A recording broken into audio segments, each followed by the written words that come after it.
নমস্কার বন্ধুরা। আজ আমার গল্পের লেখক হলেন বরেন গঙ্গোপাধ্যায়, যিনি জন্মগ্রহণ করেছিলেন 1930 সালের 3রা জানুয়ারি এবং তার মৃত্যু হয়েছে 2001 সালের 12ই ডিসেম্বর। তার প্রতি গভীর শ্রদ্ধা নিবেদন করে শুরু করছি আজকের গল্প, মুখার্জি ভিলায় খুন।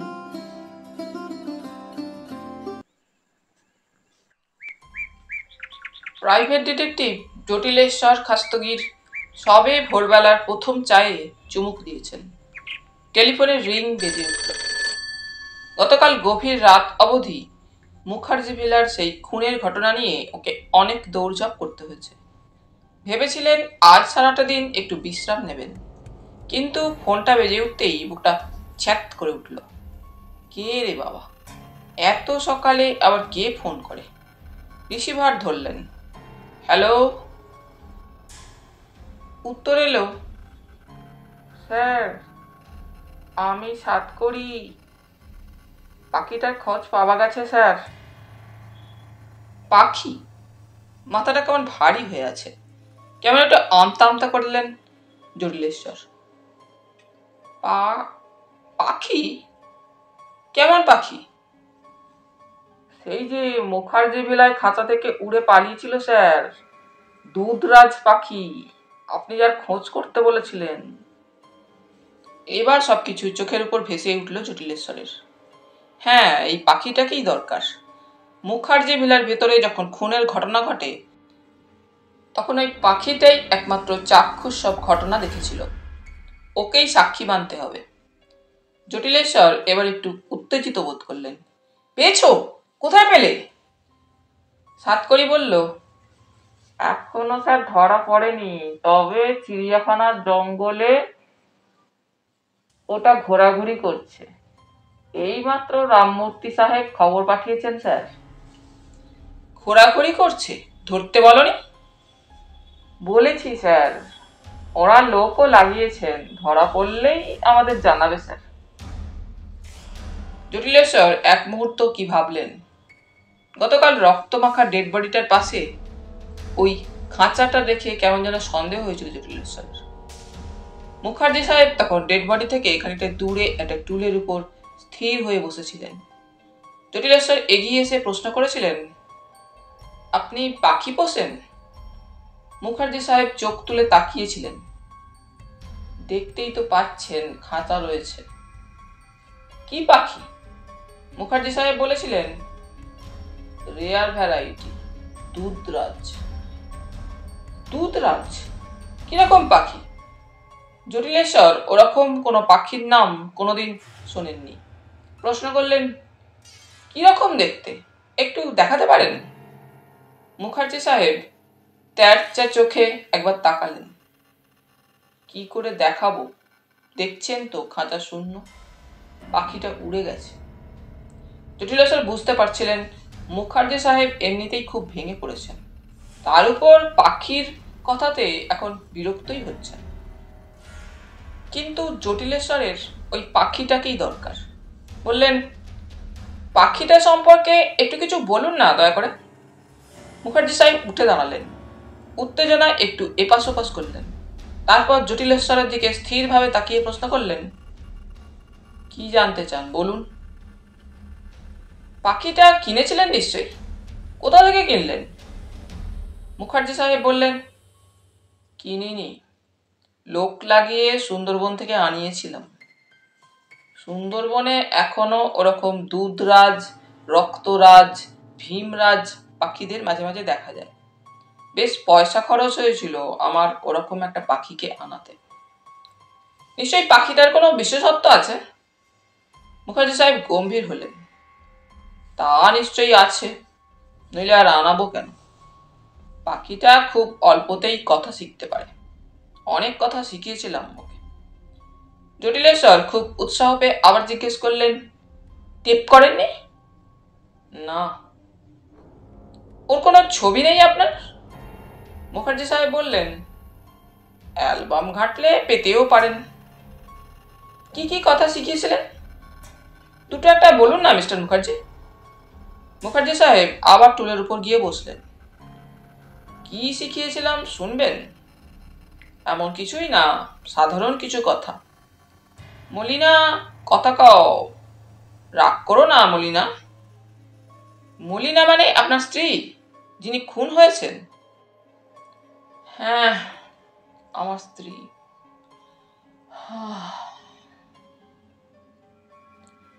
মুখার্জি সাহেব একটা দীর্ঘশ্বাস ছাড়লেন। জটিলেশ্বরের বুকের ভেতর উত্তেজনা থরথর করে উঠল। পাখিটাকে একবার হাতের কাছে পেলেই যেন অনেক রহস্যের সমাধান হয়ে যাবে। যেভাবেই হোক পাখিটাকে চাই। মলিনা দেবী দেহটাকে আরেকবার পরীক্ষা করে নিলেন জটিলেশ্বর। দুটো গুলির চিহ্ন রয়েছে ওর গায়ে। একটা বুকের বাঁ পাশে ঢুকে গেছে, আর একটা কাঁধের এক পাশে লেগে ছিটকে বেরিয়ে গেছে। সন্দেহ নেই এই গুলিটাই মলিনা দেবীর কাঁধ ছুঁয়ে শটান পেছনের ওই খাঁচাটাকে আঘাত করেছিল। আর তাইতেই খাঁচার জাল কেটে গিয়ে খানিকটা জায়গা ফাঁক হয়ে রয়েছে। সেই ফাঁক দিয়ে দুধরাজ পালিয়েছে। আততায়ী মলিনা দেবীকে খুন করার সময় ওই পাখিটার কথা একদম খেয়াল করেননি। খেয়াল করার কথাও নয়, সামান্য তো একটা পাখি, সে আর কি ক্ষতি করবে।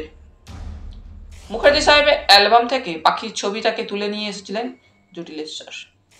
তারপর সেই ছবি নিয়ে ছুটে গিয়েছিলেন জুলজিক্যাল ডিপার্টমেন্টে। নাম করা জুলজিস্ট প্রতুলবাবুর সঙ্গে দুধরাজ সম্পর্কে অনেক আলোচনা সারলেন।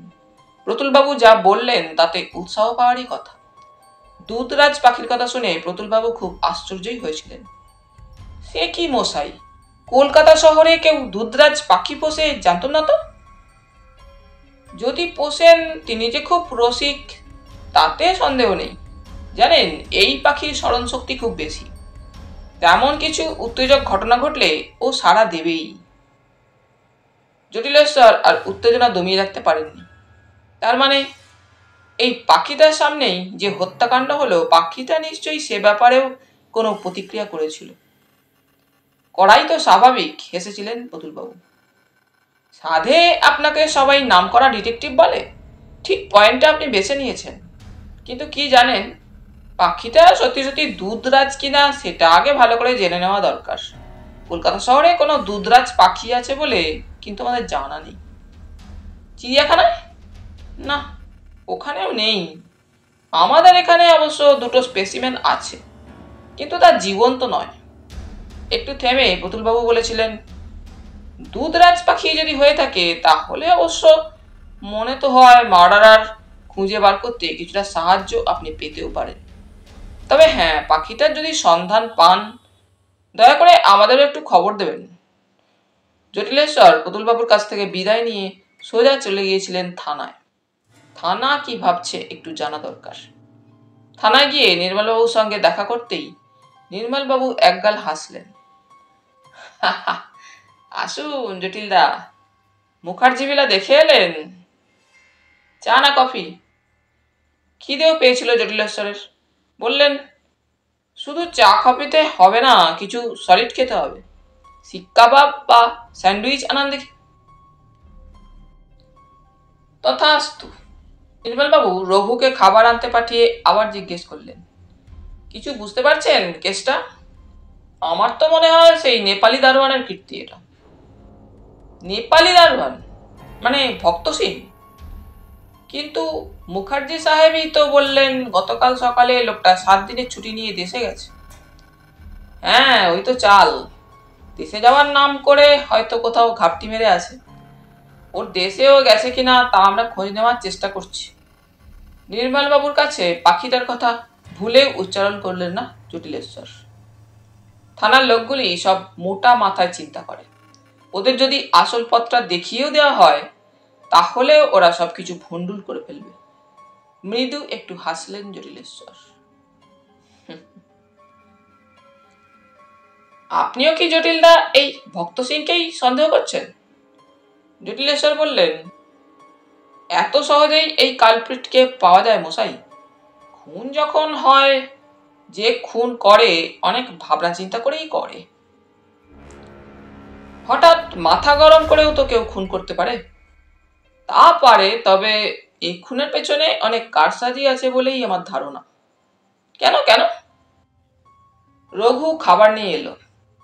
জটিলেশ্বরের আর দেরি সইছিল না, স্যান্ডউইচ তুলে নিয়ে মুখে পড়লেন।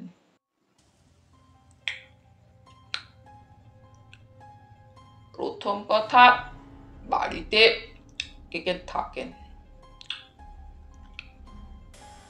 নির্মলবাবু বললেন, মুখার্জি সাহেব আর গিন্নি। গিন্নি তো খুন হলেন, এছাড়া মালি চাকর দুটো, রাঁধুনি একজন, আর ওদের সেই নেপালি দারোয়ান ভক্ত সিং। ভক্ত সিং না হয় কাল ছুটি নিয়ে চলে গেছে। বাকি যারা, তাদের স্টেটমেন্ট নিয়েছেন? নিয়েছি বই কি। তারা কি কাউকে সন্দেহের কথা জানিয়েছে? নির্মলবাবু হাসলেন। অত সহজে কি কেউ এসব ব্যাপারে মুখ খোলে জটিলদা? সবাই এখন নিজেকে নির্দোষ প্রমাণ করার জন্যই স্টেটমেন্ট দেবে। তবে কালই ওদের থানায় এনে রুলের গুঁতো দিয়ে কথা বার করার চেষ্টা করব। দেখি কতদূর কি করতে পারি। কাল কেন, আজই নয় কেন? জটিলেশ্বর প্রশ্ন করলেন। আজ আর সময় কোথায় বলুন? 10 ঝামেলায় দম বেরিয়ে যাচ্ছে জটিলদা। তাছাড়া কাল দুপুরের মধ্যেই পোস্টমর্টেমের রিপোর্টটাও পেয়ে যাব। কফির কাপটা সরিয়ে রাখলেন জটিলেশ্বর। চলি আজ, সেই কোন সকালে বেরিয়েছি, এবার সোজা বাড়ি ফিরবো। চলি, গুড নাইট। দরজা ঠেলে বেরিয়ে যাবার মুখে আবার ঘুরে দাঁড়ালেন জটিলেশ্বর।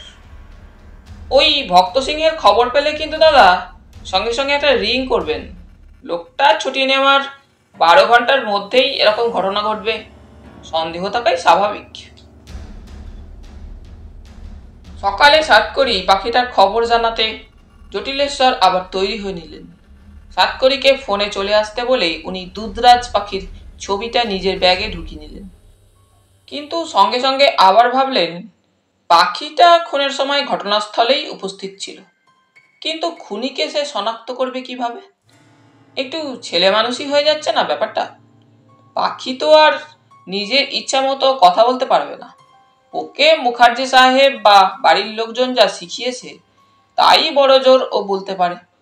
তাতে আততায়ীকে খুঁজে পাওয়া যাবে কিভাবে? কিন্তু এখন আর পিছিয়ে আসারও সময় নেই। জটিলেশ্বর ঘরের ভেতর দুবার একবার উত্তেজনায় পায়চারি করলেন। এমন সময় গাড়ি নিয়ে হাজির হলো সাতকড়ি। স্যার চলুন, পাখিটা নাকি ধরা পড়েছে। ধরা পড়েছে? বিস্ময়ে তাকিয়ে রইলেন জটিলেশ্বর। হ্যাঁ স্যার, আমি ঠিক বেরোতে যাব এমন সময় চিড়িয়াখানা থেকে রামমূর্তি জানালো ধরা পড়েছে। ওকে একটা খাঁচায় আটকে রাখা হয়েছে। ঠিক বলছো সাতকড়ি? কি লাক আমাদের! চলো চলো, শিগগির চলো। সোজা চিড়িয়াখানার দিকে গাড়ি হাঁকি দিল ড্রাইভার। ঘন্টাখানেকের মধ্যেই চিড়িয়াখানায় চলে এলো ওরা। রামমূর্তি গেটেই অপেক্ষা করছিলেন ওদের জন্য। গাড়িটা দেখেই এগিয়ে গেলেন। আসুন জটিলদা, আসুন, নিয়ে যান আপনার পাখি। খুব পরিশ্রম করতে হয়েছে বুঝি? তা হোক, তবু আপনারা ছিলেন বলেই এটা সম্ভব হলো। পাখিটার ভীষণ দরকার, আপনাদের কি বলে যে ধন্যবাদ দেব। আরে না না, এ আবার ধন্যবাদ দেওয়ার কি হলো? আসুন, বহাল তবিয়তে পাখিটাকে রেখেছি। ছোট্ট একটা খাঁচায় দুধ রঙের ছোট্ট একটা পাখি, ভারী সুন্দর দেখতে। খাঁচার গায়ে হাত রাখলেন জটিলেশ্বর। পাখিটাকে আদর করতে ইচ্ছে করছিল ওর। আদর করলে পাখি নিশ্চয়ই বুঝতে পারবে। অন্তত প্রতুলবাবুর কথা মতো পাখিটার শরীরে তার প্রতিক্রিয়া হবে। কিন্তু কোনো রকম প্রতিক্রিয়া চোখে পড়ল না জটিলেশ্বরের। ব্যাগ থেকে দুধরাজের ছবিটা বার করলেন। হ্যাঁ, অবিকল মিল। এটা যে দুধরাজই সন্দেহ নেই। সাতকড়ি বলল, স্যার এটাই যে মুখার্জি সাহেব পুষতেন এমন নাও হতে পারে। কিরকম? হয়তো এটা অন্য কোনো দুধরাজ। মুখার্জি মিলারটা পালিয়ে গেছে কোথাও। অসম্ভব হতে পারে না। এ পাখি কদাচিৎ চোখে পড়ে। কি বলুন মিস্টার রামমূর্তি, কখনো দেখেছেন এ পাখি? রামমূর্তি স্বীকার করলেন, পশু পাখি নিয়েই ওদের কারবার, কিন্তু এই দুধরাজ ওরা প্রথম দেখলেন। জটিলেশ্বর বললেন, আসল হোক নকল হোক, চলো এবার সোজা মুখার্জি ভিলায় যেতে হবে। ও বাড়ির লোকেরাই বলতে পারবে এটা ওদেরই পাখি কিনা। গাড়ি মুখার্জি ভিলার দিকে ছুটল। পাখির খাঁচাটা যত্ন করে ধরে রাখলেন জটিলেশ্বর। দু একবার পাখিটার সঙ্গে কথা বলার চেষ্টা করলেন। মলিনা, কথা কও। না, পাখিটা যেন বোবা, কথা ফথা কোনোদিন ওকে শেখানো হয়েছে বলেই মনে হলো না। মুখার্জি ভিলার সামনে গাড়িটা যখন এসে দাঁড়ালো, ঘড়িতে তখন বেলা 12টা। দূর থেকে বাগানের মালি এগিয়ে এলো। স্যার, জটিলেশ্বর সুধারের সাহেব কোথায়? তোমাদের দুধরাজ আমি নিয়ে এসেছি। ততক্ষণে বাড়ির চাকর দুটো এগিয়ে এসেছে। সাহেব তো বেরিয়েছেন হুজুর। বেরিয়েছেন? কোথায়? কিছু বলে যাননি স্যার, তবে এখনই ফিরে আসবেন বলে গেছেন। এক মুহূর্ত কি ভাবলেন জটিলেশ্বর। ঠিক আছে, চলো। পাখিটা যেখানে থাকতো সেখানে চলো। পাখিটাকে চিনতে পারছো তো? তিনজনেই একসঙ্গে উত্তর দিল, হ্যাঁ স্যার, এটাই আমাদের খাঁচায় ছিল। ওরা মুখার্জি ভিলায় এসে ঢুকে পড়ল, সেই হল ঘরের মতো জায়গায় যেখানে মলিনা দেবীর বডিটা পড়েছিল। সেখানে চলে এলো ওরা। জটিলেশ্বর পাখিটাকে তার নিজের জায়গায় বসিয়ে দিলেন। তারপর মালির দিকে তাকালেন। তোমাদের পাখি তো কথা বলতো? হ্যাঁ স্যার। দেখো না আবার কথা বলতে পারে কিনা। বুড়ো মালি খাঁচার কাছে এগিয়ে গেল, ডাকলো, দুধরাজ। পাখিটা কেমন পালকের মধ্যে ঠোঁট ডুবিয়ে বসে আছে। সত্যি সত্যি কথা বলা যেন ভুলেই গেছে। দুধরাজ, আবার ডাকলো মালি। এবারে উত্তর এলো না। চাকরদের মধ্যে একজন টুসটুসে পাকা একটা লঙ্কা এনে পাখিটাকে খেতে দিল। ও কি রে, খাবি না? না, পাখিটার যেন রুচিও নেই। হতাশ হয়ে পড়েছিলেন জটিলেশ্বর। এত করে পাখিটাকে ধরা হলো, কিন্তু সাতকড়ি বলল, স্যার সব বাজে কথা, পাখি কথা বলে না, হাতি। জটিলেশ্বর খাঁচা থেকে খানিকটা দূরে একটা টুলের ওপর বসলেন। হাঁ করে তাকিয়ে রইলেন পাখিটার দিকে। কে বলবে এই পাখিকেই কথা শেখানো হয়েছিল? ওদিকে দরজার পাশে তখন রাধুনীকে দেখা যেতেই জটিলেশ্বর ডাকলেন, কে ওখানে, এদিকে এসো। ভয়ে কাঁপতে কাঁপতে রাধুনী এসে ঘরে ঢুকলো। তুমি রান্না করো? আগে হ্যাঁ। তোমাদের এই পাখি কথা বলে? আগে হ্যাঁ। বলাও দেখি। মহিলাটি এগিয়ে গেল খাঁচার কাছে। দুধরাজ। আশ্চর্য, চমকে উঠলেন জটিলেশ্বর। পাখিও উত্তর করল, দুধরাজ। কথা ক। পাখিও আবৃত্তি করল, কথা ক। অবিকল মানুষের গলা। পাখিটার দিক থেকে আর চোখ ফেরাতে পারলেন না জটিলেশ্বর। রাধুনী এবার পিছিয়ে এলো। জটিলেশ্বর বললেন, ঠিক আছে, তুমি ওপাশে বসো। আবার মালির দিকে তাকালেন। কি হলো, তুমি আবার চেষ্টা করো মালি, কথা বলাও। মালি এগিয়ে যাচ্ছিল খাঁচার দিকে। এমন সময় বাইরে মোটরের শব্দ পাওয়া যেতেই সবাই চমকে উঠল। হ্যাঁ, মুখার্জি সাহেব ফিরলেন বোধহয়। মালি এগিয়ে গিয়ে নরম ভাবে ডাকলো, দুধরাজ। উত্তর এলো, দুধরাজ। তবে যে তখন চুপ করেছিলি। মালি আবার দুপা পিছিয়ে এলো। এমন সময় ঘরে ঢুকলেন মুখার্জি সাহেব। আর সঙ্গে সঙ্গে যেন সেই নাটকীয় ঘটনাটা ঘটে গেল। দুধরাজ ছটফট করে লাফিয়ে উঠল খাঁচার মধ্যে। মেরো না গুরু। হ্যাঁ, পাখিটাই কোকিয়ে উঠেছে, মেরো না গুরু। দুধরাজ, চিৎকার করে উঠলেন মুখার্জি সাহেব। জটিলেশ্বর লক্ষ্য করলেন মুখার্জি সাহেবের চোখ দিয়ে যেন আগুন ঝরছে, আর পাখিটাও ভয়ে খাঁচার ওপাশে গিয়ে এইটুকুন হয়ে গেছে। কি ভীষণ ভয় পেলে তবে ওরকম হতে পারে কি? কোথায় পেলেন এ পাখি? দাঁতে দাঁত চেপে জটিলেশ্বরকে প্রশ্ন করলেন মুখার্জি সাহেব। জটিলেশ্বর উঠে দাঁড়ালেন। এখন থানায় চলুন, সেখানেই জানতে পারবেন কিভাবে দুধরাজকে আবার পাওয়া গেল। আপনি কি বলতে চান? না, ওদিকে না, চলুন, বাইরে আমাদের গাড়ি রয়েছে, সেদিকে চলুন। রিভলভারটা দু আঙুলে শক্ত করে চেপে মুখার্জি সাহেবের পিঠের উপর ঠেকিয়ে রাখলেন জটিলেশ্বর। পালাবার চেষ্টা করলে কি হবে বুঝতে পারছেন? চলুন বলছি। মাথা নিচু করে মুখার্জি সাহেব বেরিয়ে এলেন বাইরে। জটিলেশ্বরের নির্দেশ মতো উঠে বসলেন গাড়িতে।